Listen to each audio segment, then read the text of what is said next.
बोल सद्गुरु भगवान में और जीव में क्या अंतर है? भगवान किसको बोलते हैं? तभी तो उसके लिए प्रयत्न करेंगे। दोनों में व्हाट इज द डिफरेंस? बोलो। मैं और मेरा मानते हैं। परमात्मा में मैं नहीं है। परमात्मा में अभिमान नाम की कोई चीज नहीं है और सारा अहंकार इस मनुष्य में दे दिया। अब भगवान अर्जुन को निमित्त बनाकर ये उपदेश दिए कि आप निरभिमानी हो जाओ, आप निष्काम कर्म करो। अब हम वो कर नहीं सकते। जब हम कोई काम करने लगते हैं तो हम ये चाहते हैं अंदर से कि हमारा नाम हो, हमको यश मिले, और निष्काम कर्मता को भूल जाते हैं, हमारे लक्ष्य को भूल जाते हैं। अब जो भी काम करते हैं हमारे सूक्ष्म में ये तीन रूप बता दिए, स्थूल, सूक्ष्म और कारण। स्थूल में हम ये प्रतिज्ञा कर लेते हैं, ये विचार कर लेते हैं कि हमको किसी को सताना नहीं है, सबकी सेवा करनी है। और लेकिन जब हम करने लगते हैं तो हमारे अंदर ये भावना रहती है कि ये हमारे को रिटर्न करे। कभी ना कभी तो रिटर्न, हमें जरूरत पड़े जब तो रिटर्न करे कम से कम। और जब वहां से रिटर्न नहीं मिलता है तो ये जीव को क्षोभ, दुख, और वो उसके ऊपर धावा भी बोल देता है। धावा मीन्स उसको अहित करने के लिए कि मैं इसको कैसे इसका नुकसान पहुंचाऊं, क्योंकि इसने मेरे को रिटर्न नहीं दिया। भगवान में, गुरु में, आपको गुरु बोलो और भगवान बोलो एक ही बात है। ये अंतर है परमात्मा में और जीव में। ये अंतर हमेशा रहेगा। जीव रहेगा और जो जीव से परमात्मा बन चुके हैं उनको ये भेद नहीं रहेगा। वो हमेशा परोपकार, सही मायने में किसको बोलते हैं वो ये समझते हैं। तो हमारा मार्ग है सहज योग, सरल योग, क्रिया योग, कृपा योग। अपने मार्ग को पहले समझ लेना चाहिए कि हम किस रास्ते के राही हैं। कर्मकांड में बहुत कुछ चीजें हैं, लेकिन हम चाहे पिछले जन्म में करके आए हैं या नहीं करके आए हैं, नो प्रॉब्लम। वो बोलने वाला बहुत कुछ बोलता है, वो बड़े कठिन बातें हैं, अध्यात्म बड़ा गहरा भी है। अब सबको नहीं भी समझ में आएंगी, लेकिन बोलना तो पड़ेगा, करना तो पड़ेगा, आज नहीं तो कल। जो चीज है वो सत्य है, इसीलिए हमको सच्चा गुरु चाहिए। मैंने गुरु के आगे लगा दिया सच्चा। सही गुरु तो सच्चा ही होगा, और जो गुरु बन जाते हैं पर होते नहीं है, इसलिए मैंने बोला सच्चा गुरु। सच्चा गुरु के आगे टिकना बहुत मुश्किल है, क्योंकि वो बातें हमारी समझ में आए या ना आए, लेकिन वो तो बोलने वाला बोलेगा। अब वो तो बरसने का काम बरसना है, बादल तो बरस गया, और वो पानी कहीं ना कहीं तो काम आएगा। कहाँ इकट्ठा होएगा पानी? गुरु कृपा का जो जल है बरसत है, पर कहाँ जाएगा? जो गड्ढा है वो उसको रिसीव कर लेगा। तो भगवान में और जीव में क्या अंतर है? जीव अभिमान का पुतला है, कैसे भी ढूंढ ढूंढ के उसको कभी ना कभी कहीं ना कहीं से अभिमान आ ही जाता है।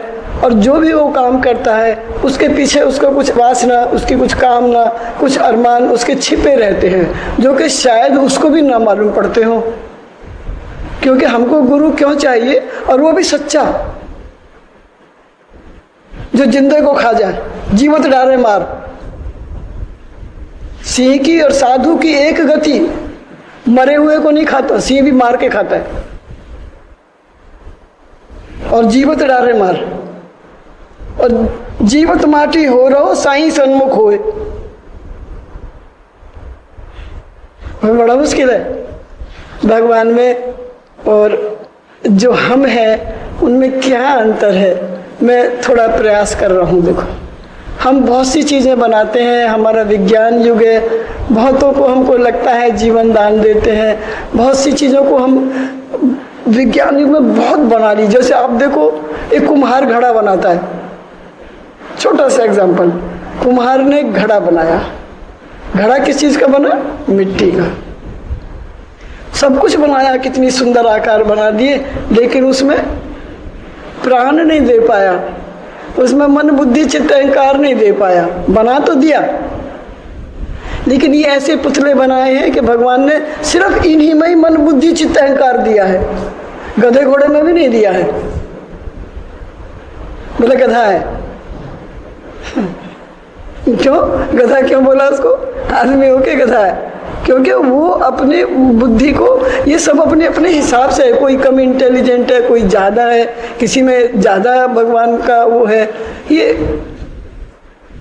अपनी अपनी कर्मों की नियति से है। पर हम जो बात कहना चाह रहे हैं यहाँ पर, अभिमान मनुष्य में विशेष रूप से है, जिसके कारण वो भगवान से बिछड़ गया। हमें दुख बोलते हैं, दुख किसका है? जन्म मरण दुसह दुख होई। जन्म मरण में बड़ा दुख होता है। बोले उसका उपाय हम लोग सोचते हैं संतों की शरण में जाके करें। किसका उपाय? अब बोलते जन्म तो हमारा, हमने पता ही नहीं हमको जन्म में क्या कष्ट हुआ, वो तो हमको याद ही नहीं है, और मरेंगे जबकि जब देखी जाएगी। अभी तो घी से खाओ उधार लेके, परवाह नहीं, क्योंकि मृत्यु किसने देखी है? किसी ने आके जवाब दिया है कि हम बड़े कष्ट से मरे, और मर के फिर कहाँ गए? वो आएगा बताने, जो घर वाले मर गए, किसी ने बताया कि हम कहाँ हैं? अभी वहां से कोई लौटेगा नहीं।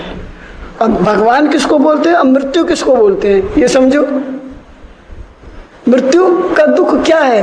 मृत्यु के दुख का तो हम उपाय ही नहीं कर रहे, अगर मैं ऐसे कहूं, क्योंकि मृत्यु का तो हमें पता ही नहीं है किसको बोलते हैं, किसका नाम है मृत्यु। आदमी क्यों रोता है मरते वक्त? क्यों मरना नहीं चाहता? क्यों जिंदा रहना चाहता है? जबकि उसको मालूम है कि वो जिंदा हमेशा नहीं रहेगा, और हर पल को, हर क्षण को बेकार कर रहा है। ये मालूम होते हुए भी जो हमने ये जमा किया है, हमारे माँ बाप बहन भाई सारे रिश्तेदार, और उनसे जो हमारी संपत्ति, धन संपत्ति जो हमने जमा की है, अब हम मरते वक्त हमको वो छोड़ना पड़ रहा है। हमको मृत्यु का दुख नहीं है। आप विचार करो, हमको मृत्यु का दुख नहीं है कि हम मर रहे हैं। हमको किस चीज का दुख है कि मैंने इतनी सारी चीजें जोड़ी, अब मैं तो मर जाऊंगा, और पीछे ये घर वाले इनका यूज करेंगे, इनके तो मजे। इतना नहीं भी सोचता होगा दुख दर्द में, पर ये तो मोटा मोटी दुख है ही कि मैं इन सब चीजों को छोड़ के जा रहा हूं, जिनको मैंने मेरा माना था, जिनको मैंने मेरा समझा था, वो मेरे नहीं है। कोई समय पर काम नहीं आता, कोई समय पर अब पेट में दर्द है, ले ले कोई, मेरे वाला कोई ले ले। बोले नहीं, ये तो आपको ही भुगतना पड़ेगा। ये तो अब सिर में दर्द है, पेट में दर्द है, कोई बीमारी है, ये तो जो जिसकी है वो भुगतेगा, वो सेवा कर देंगे। अगर हमारा प्रारब्ध बहुत सही रहा तो हमको सेवा करने वाले, घर में चाय पानी पूछने वाले, ये पूछने वाले, हालांकि पूछने से कुछ होगा नहीं, पर हम बीमार हुए तो कितने लोग पूछने आए, देखो मैं कितना बड़ा प्रधानमंत्री हूँ। आपको कोई जानता नहीं, कोई पूछने ही नहीं आया। हमें जो दुख है वो मृत्यु का दुख नहीं है। अगर हम अपना जन्म और मरण संभाल लें तो झंझट ही खत्म है। अभी तक हमने ये विचार ही नहीं किया कि मृत्यु कहते किसको है और किस चीज से हमको छुटकारा पाना है। अब संत महात्मा के पास जाओगे तो वो क्या छुड़वाएंगे, ये और भय बना रहता है। भय किस चीज का है कि पता नहीं हमको क्या छोड़ने को बोलेंगे। व्यवहार में हमको व्यवहार सुधारने के लिए बोलेंगे। क्या बोलेंगे संत? सबसे प्रेम से बोलो। सब में कौन है? सब में जब तक नहीं दिख रहा है तो देखने की कोशिश करो। सब में फिर द्वैत और द्वेष ये सब कहाँ जाएगा? खत्म। हमारी बेसिक नेचर, हमारा अपना स्वभाव में ये चीजें आ जानी चाहिए। अभी हम कोशिश तो करते हैं और फिर अपने स्वभाव पर गाड़ी आके खड़ी हो जाती है, क्योंकि वो छूटता नहीं। जन्म जन्म का हमको अभ्यास है कि मैं ये शरीर हूँ, मैं ये शरीर हूँ, इस शरीर को मैंने अपना मान रखा है, बस सब छोड़ के, और सब चीज़ें मुझको चाहिए। अगर मेरे को कोई सुविधा घर में बाहर में उपलब्ध नहीं होती है, मेरा कोई मान सम्मान नहीं करता है, तो मेरे को दुख है। दुख मृत्यु का दुख नहीं है, उस कष्ट का दुख नहीं है। हमको दुख किन चीज़ों का है? मेरा सम्मान नहीं करा, मेरा यश नहीं हुआ, उसका ज़्यादा हो गया, अब उसको कम करो। ये हमारा जो बेसिक नेचर है ये ही गलत है। समझने के बाद में ये बातें हम क्यों करते हैं? क्योंकि हमारा जो स्वभाव है जल्दी से नहीं बदलता है, माना, लेकिन समझने के बाद तो हम लोग ध्यान क्यों करते हैं? ध्यान मेडिसिन है डॉक्टर साहब। ध्यान हमारे स्वभाव को, हमारे जन्म को, हमारी मृत्यु को सुधारने के लिए ये एक दवाई है। अगर हम इसको रोज लेते रहें और परहेज करते रहें तो क्या होगा? ये स्वस्थ। पहला सुख निरोगी काया। पहला सूत्र है कि हमारा शरीर स्वस्थ रहना चाहिए। स्वस्थ रहने के लिए हमें क्या है? डॉक्टर बढ़िया मिलना चाहिए, सच्चा गुरु, जिंदा खा जाए जो। इसलिए मैंने गुरु के आगे आज पहली बार सच्चा लगाया है। अब जवाब देना पड़ेगा ना, साल भर की रिपोर्ट देनी पड़ेगी। सच्चा गुरु लगाया है इसलिए कि हम जो कोई बोलने का किसी का निमित्त मात्र है, उसको जो काम दिया है करने का, हमारा करना तो हमारी ड्यूटी है। जो हम सुन रहे हैं हमको क्या है, फिर वो करना पड़ेगा। तो ध्यान हमारे जीवन की संजीवनी है। इसको खा के हम अजर हो जाते हैं, अमर हो जाते हैं। जिसने भी खाई है, पर कहाँ मिलती है ये? गुरु के पास मिलती। और हम कब ले पाएंगे उसको? अभी गीता शुरू नहीं करी है मैंने, तीसरा अध्याय। उन्होंने अभी तक यही कहा कि निष्काम कर्म, वो जीव उसका अधिकारी नहीं है जिसका अंतःकरण शुद्ध नहीं है। अभी पिछले 2 अध्यायों में भगवान ने अर्जुन को ये जता दिया, ये बता दिया कि अधिकारी होना बहुत जरूरी है। बोलने वाला तो कुछ भी बोले, चाहे जो भी बोलेगा, उसको लेने वाला जब तक वो अधिकारी नहीं है, जब तक वो पात्रता नहीं है उसके अंदर, वो उसको रिसीव नहीं कर पाएगा। अब पात्रता कब आएगी? वो कैसे आएगी? वो कहाँ मिलेगी? वो भी वहीं मिलेगी। आते आते तो श्रद्धा और विश्वास, एक चीज़ों को मैं आपके सामने लाने की कोशिश कर रहा हूँ। कहते हैं कि निराकार ध्यान बड़ा कठिन है, पर हम सोच के देखें तो सगुन बड़ा कठिन है। Am I wrong? सगुन ध्यान, भगवान ने जब अवतार लिया, भगवान राम जब सीता के लिए रोए तो सती जी को भ्रम हो गया। बोले ये कोई परमात्मा सगुन। भगवान राम ने जब सगुन रूप से लीला किए, भगवान ने सगुन है। हम बोलते हैं सगुन बहुत आसान है, पर सगुन से फिर हम क्यों नहीं रिसीव कर पाते?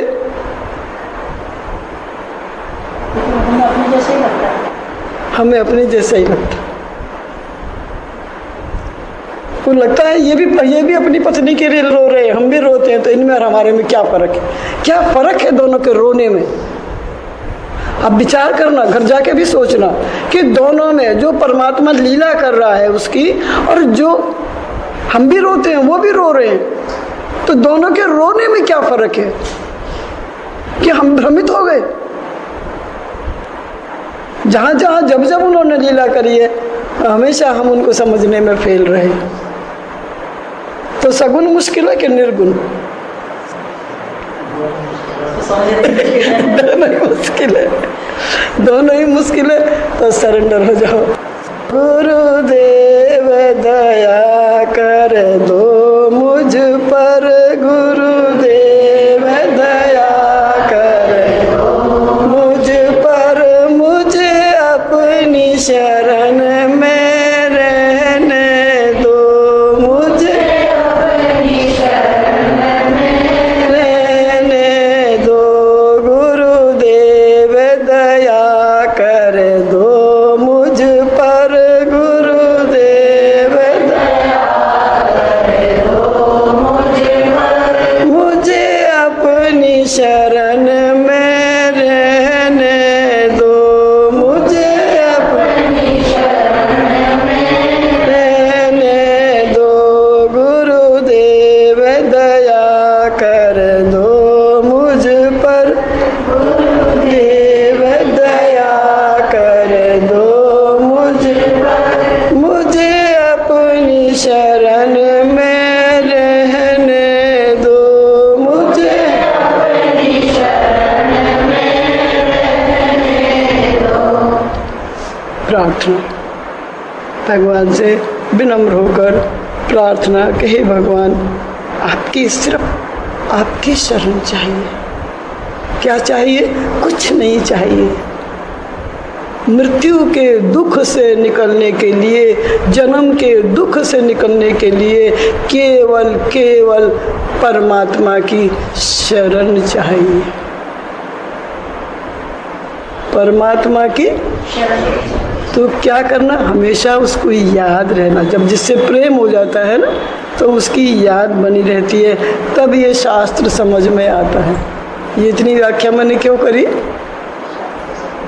तब शास्त्र पढ़ने का कुछ मतलब होता है। ये तो अपने घर में भी सब पढ़ सकते हैं, पर समझने की जगह एक ही है। जब हम विनम्र होकर इसको पढ़ के ज्ञानी तो बहुत लोग हो जाएंगे, और बहुत सारी गीताएं भी लिखी जाएंगी, बहुत सारे शास्त्र लिख जाएंगे, एक में से अनेक बन जाएंगे शास्त्र। और इसको अच्छे बुद्धि, तर्क बुद्धि और अच्छी समझ की बुद्धि लगाकर इसको बहुत सुंदर तरीके से बहुत रोप दे दिया जाएगा, पर जीवन में नहीं उतरेगी। अंतर शुद्ध कब होगा? जब हम एक भी इसका जो गुण है वो अपने में उतार लेंगे। तो आज हम एक प्रकार के ध्यान की बात करते हैं। शिव जी ने 108 प्रकार के ध्यान पार्वती जी को बताए। शिव जी पहले गुरु हुए और माँ पार्वती पहली शिष्या रही। भगवान बोल रहे हैं पार्वती को कि हे पार्वती, तुमने जन कल्याण के लिए यह प्रश्न किया है और प्रश्न पूछा है, वरना तुम तो शक्ति रूपा हो, तुमको इसकी ज़रूरत नहीं है। पर आगे भी इसको सब लोग सुनते रहें और करते रहें, इसलिए तुमने ये प्रश्न किया है, जो कि पिछले जन्म में उन्होंने भ्रम के कारण भगवान को समझने में गलती की थी, और उस कारण भगवान शंकर ने उनका त्याग कर दिया था। तो अब फिर वहीं से कहानी शुरू होती है कि भगवान, मुझे कैसे परमात्मा से मिलूं? मिलने के बाद भी पूछ रही है। परमात्मा का शिव बोलते हैं, मैं शक्ति के बिना शव हूँ। शिव में जब ई की मात्रा आई तभी शिव बने, नहीं तो उनके बिना मैं शव हूँ। और हम सबकी भी वही गति है, पर हम जानते नहीं हैं।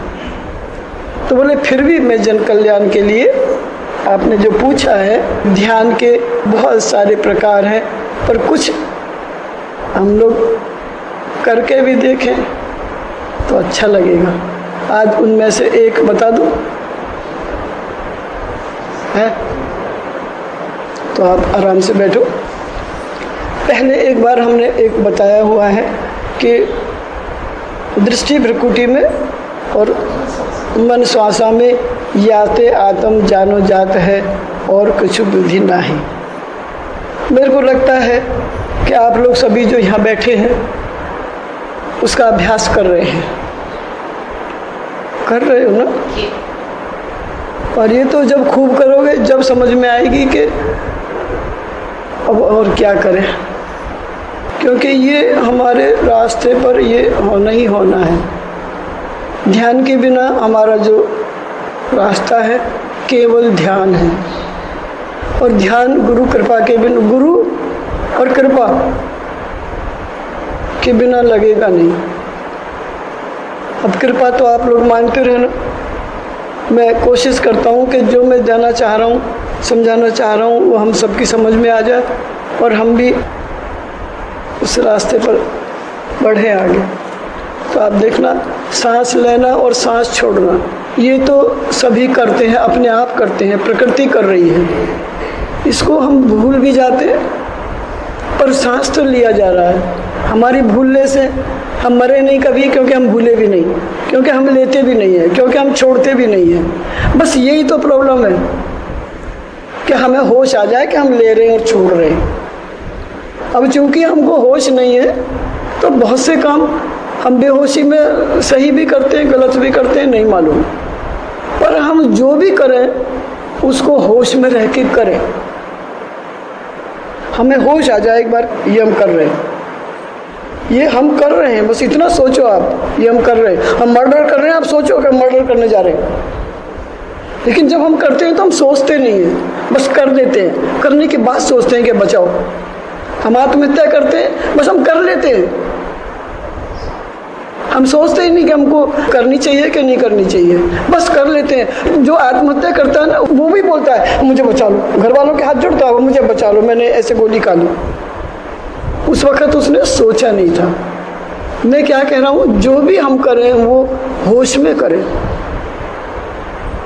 हमको पता रहना चाहिए कि हम क्या कर रहे हैं, बस होश पूर्वक जीवन होना चाहिए। तो हम सांस तो हम ले ही रहे हैं, उसके साथ में जबरदस्ती करने की ज़रूरत नहीं है। अब छोड़ना है थोड़ा सा आवाज़ के साथ और थोड़ा फोर्स के साथ, जैसे मैं बताता हूँ अभी। आप सब वैसे ही करना, देखो थोड़ी देर करके देखना।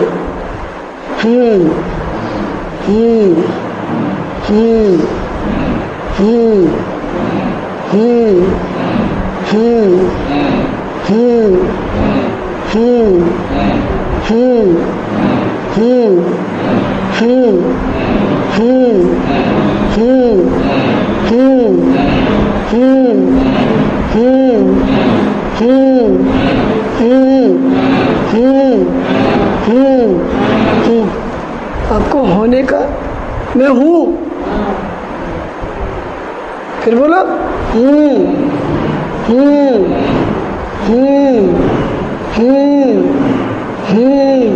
पेट पर जोर आएगा। देखो सांस जब छोड़ोगे ना, पेट भीतर बाहर होगा।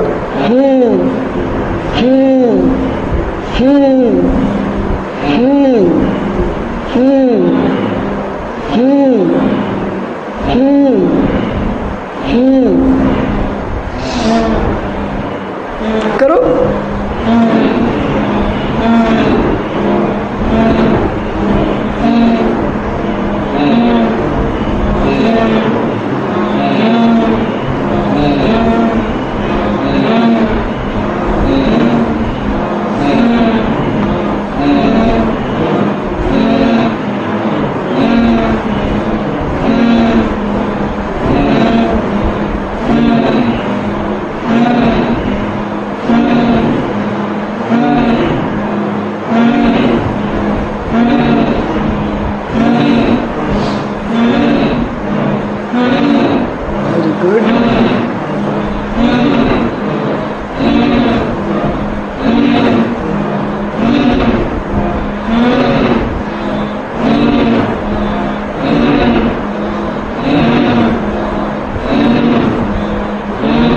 सद्गुरु भगवान। क्या हुआ? हूँ, मैं हूँ। अभी तक हमको अपने होने का पता ही नहीं रहता है कि हम हैं। आप करोगे जब बताना। अभी हमने कुछ और जो अब तक जितनी विधियाँ बताई, ये भी एक प्रकार की विधि है समाधि में जाने के लिए। निर्विचार होने के लिए। अभी आज हमने जोर से बोल के बताया ना,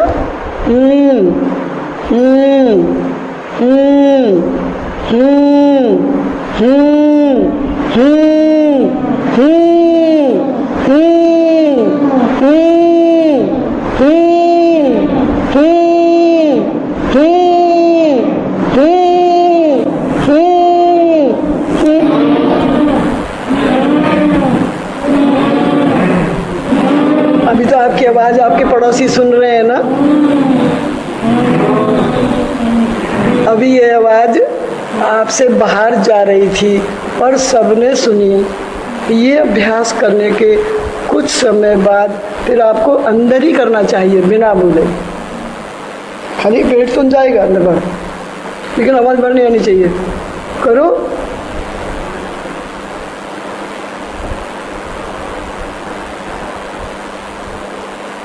बोलो सद्गुरु भगवान की जय।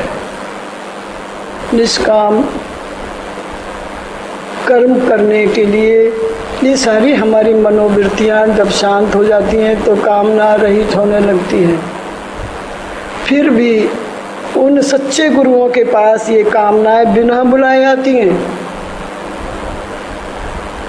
और उनको वो कैसे यूज करते हैं ये उनको मालूम रहती है, क्योंकि वो स्थित प्रज्ञ हैं। तो अब थोड़ी सी देर हम लोग तीसरा अध्याय शुरू करते हैं। आज वह देखो, सामने एक बहुत बड़ा गंभीर सागर लहरें लेता हुआ देख पड़ता है, जिसमें एक नौका बहती चली जा रही है और उस नौका पर एक कोई पथिक अपनी गठरी मोटरी लादे किसी कर्णधार से पार उतारने की प्रार्थना कर रहा है। चलो थोड़ा आगे बढ़कर देखें तो सही कैसी लीला है। आगे बढ़कर सखे, यह तो अद्भुत लीला दृष्टि में आ रही है। यह तो परम अपार महाभारत संग्राम रूप गंभीर सागर के माझधार में गीता नाम की नौका बही जा रही है, जिस पर अर्जुन नाम का एक पथिक अपने शुभाशुभ कर्मों की गठरी मोटरी लादे हुए जगदाभिराम घनश्याम रूप परम प्रवीण कर्णधार से पार उतार देने की प्रार्थना कर रहा है। चलो शीघ्र चलो, हम लोग भी इसी नौका पर चढ़ अर्जुन के साथ साथ उसी सामने कर्णधार से प्रार्थना करते हुए झट भव सागर से पार हो जावें। दूसरे अध्याय में योगेश्वर भगवान श्री कृष्णचंद्र आनंद कंद ने अर्जुन के कल्याण निमित्त सांख्य योग और कर्म योग का उपदेश किया, अर्थात कर्म निष्ठा का उपदेश कर चुके थे। इसी कारण इन दो प्रकार की बातों को सुन अर्जुन के चित्त में व्याकुलता उत्पन्न हो आई। विचारने लगा कि ये बात कैसी हुई।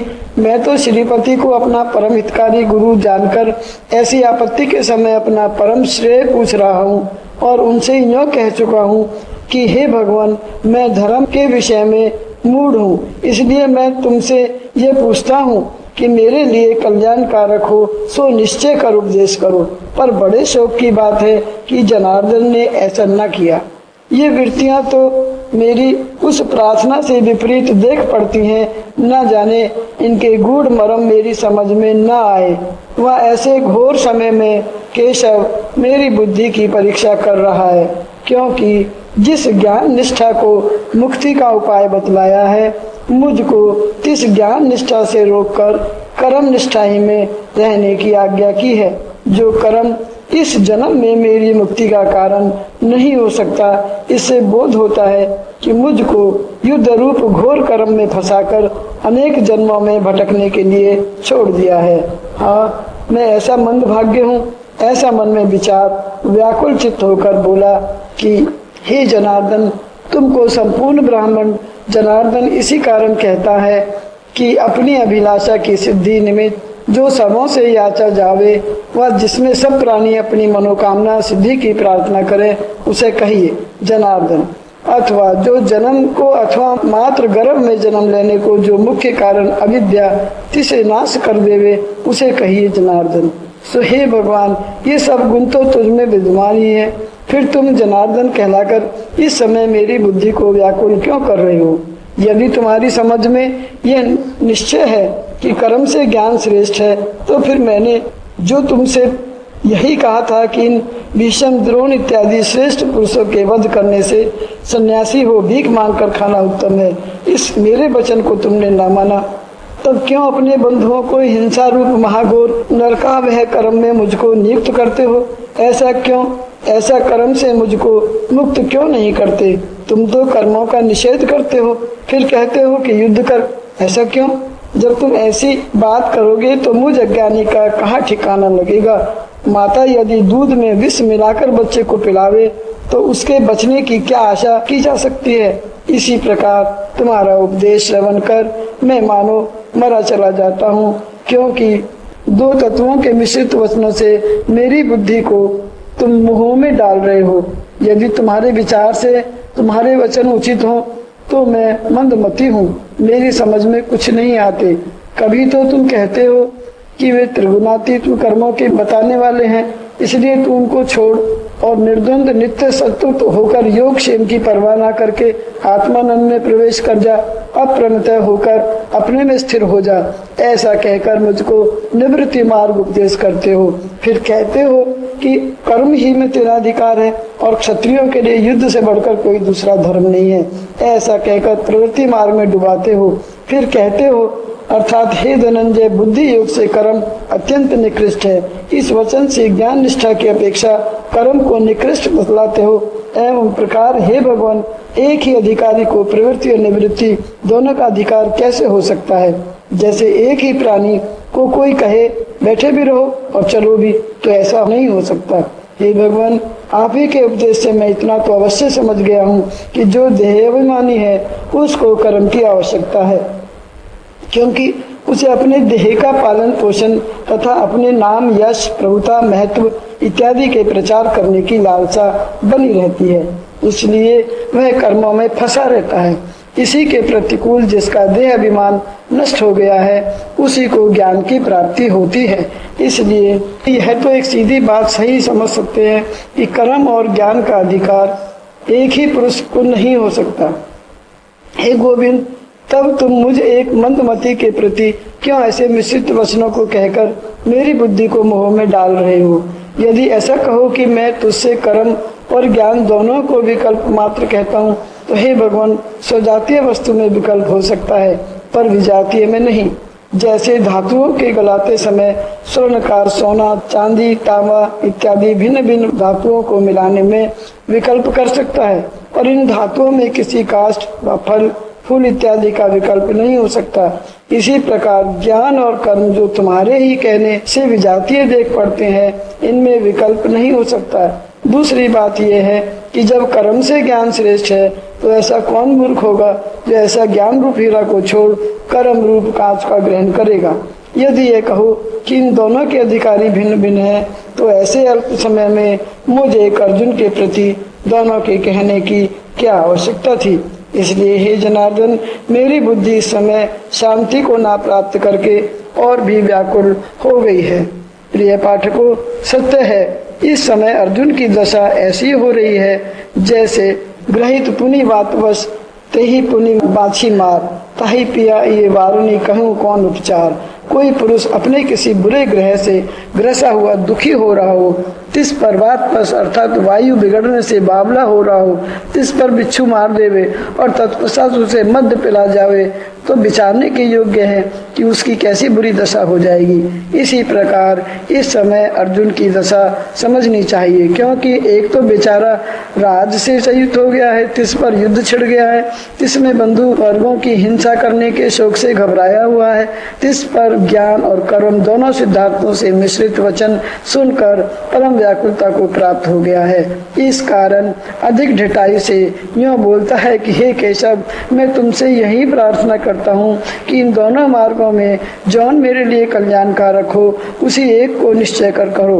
मैंने जो ऐसा कहा कि आपके वचन दो तत्वों से मिश्रित देख पड़ते हैं, सो मैं अत्यंत मंद बुद्धि हूँ, इसलिए ऐसा कहता हूँ। इसी भय से डरते डरते मैंने एक शब्द की योजना की है, अर्थात तुम्हारे वचन मिश्रित के समान मुझे जान पड़ते हैं। मैं ये नहीं कहता कि अर्थात में मिश्रित हैं। इसी प्रकार जो मैंने ये कहा कि मेरी बुद्धि को मोह में डालते हो, सो मैं भी अपनी व्याकुलता के कारण कहता हूँ, क्योंकि मैं पहले ही कह चुका हूँ कि इस बंधुबद्ध रूप घोर हिंसा को देखकर भ्रमतीत मेरा मन चक्कर खाता है। यह अर्थात में तुम्हारे समान गुरु भला शिष्य को क्यों मिश्रित वचन कहकर मुंह में डालेगा? कदापि नहीं। इसी कारण डरते डरते ऐसे शब्दों के साथ भी मैंने इव शब्द का प्रयोग किया है। सच तो ये है कि तुम्हारे वचन ना तो मिश्रित है, ना तुम मुझको मोहते हो, पर मुझको मिश्रित के समान जान पड़ते हो। अपनी अल्प बुद्धि के कारण मैं स्वयं मोह में पड़ रहा हूँ। भला तुम ऐसे क्यों करोगे? मैंने पूर्व जन्म में उग्र तपस्या की थी, जिसका फल मुझको आज मिला है। हे श्रीपति, जो तुम ब्रह्मादिक को भी हाथ नहीं लगते, सो आज तुम इस मन बुद्धि अर्जुन के हाथ लग गए हो। भला सोचो तो सही, जिसको कामधेनु हाथ लग जावे, वह उससे भिन्न भिन्न अर्थरूप क्षीर को दोहने में क्यों आलस करेगा? जिसे पारसमणि हाथ आ जावे, वह अपने ग्राम भर के लोहे को स्वर्ण बना लेने में क्यों असमंजस करेगा? देखो, अमृत के समुद्र के तट पर जाकर भी अमर न हुआ तो उसके समीप जाने का लाभ क्या है? इसी प्रकार कमलापति, मैं इस समय तुम्हारी समीपता पाकर इस घोर युद्ध का विचार न करके अपना परम कल्याण तुझसे पूछता हूँ। मैं संसार के रोगों से ग्रस्त महारोगी हूँ, जिसके तुम परम चतुर्वेद हो। चतुर्वेद का यही चतुराई है कि रोगी को ऐसी औषधि देवे जिससे शीघ्र रोगों का नाश भी हो जावे और खाने में भी मधुर और रुचिकारक हो। सो हे भगवान, तुम मुझको ऐसा उपदेश करो जो सब गूढ़ तत्वों से भरा भी हो और मेरी बुद्धि को भी स्थिर कर दे, तब समझने में भी मुझको किसी प्रकार का कष्ट ना हो। सचमुच भगवान के वचन कर्म और ज्ञान दोनों निष्ठाओं से मिले होने के कारण गड़बड़ समझते हैं, अर्थात अर्जुन की समझ का दोष है। समाधान: अर्जुन की समझ का दोष है। अर्जुन कई प्रकार के शोकों से व्याकुल होने के कारण एकाग्र चित्त नहीं रह सकता। सुनते सुनते उसकी चित्तवृत्ति रणभूमि की ओर चली जाती है, इसलिए अनुसंधान जाता रहता है, वचनों को तारमते को नहीं पकड़ सकता। दूसरी बात यह है कि श्री कृष्णचंद्र युद्ध स्थित जानकर वीरों को युद्ध के लिए शंख ध्वनि द्वारा ललकारते हुए देखकर अर्जुन को संक्षिप्त रूप से कर्म और ज्ञान दोनों का विषय समझाकर जो कुछ करना था उसे दूसरे ही अध्याय में समाप्त कर युद्ध करवाना चाहते थे। इसलिए अर्जुन की समझ में बात न बैठी, क्योंकि जिस कर्म और ज्ञान के सिद्धांत में बड़े बड़े विद्वान झगड़ रहे हैं, कोई कर्म और ज्ञान का समुच्चय बताता है, अर्थात ये कहता है कि एक ही पुरुष को एक ही भार दोनों का अधिकार है। कोई कहता है कि इन दोनों को समुच्चय हो नहीं सकता, कर्म साधन है, ज्ञान उसका फल है, फल प्राप्त होने के पश्चात साधन में परिश्रम करना निरर्थक है। एवं प्रकार इस विषय विद्वानों के अनेक झगड़े हैं। सो ऐसे झगड़े की बात अर्जुन की समझ में इतनी शीघ्रता से कैसे बैठे, शंका मत करो। अर्जुन की ऐसी शोक भरी प्रार्थना सुन श्री हरि दोनों निष्ठाओं का इस प्रकार वर्णन करना आरंभ करते हैं, जिससे अर्जुन की बुद्धि भी ठिकाने पर आ जावे और विश्व मात्र के मुमुक्षुओं को कल्याण भी हो जावे। पाठकों को चाहिए कि अगले श्लोक के भावार्थ को एकाग्रचित होकर पढ़ें और उसके मर्मों पर पूर्ण प्रकार ध्यान दें। बोलो सद्गुरु भगवान की जय।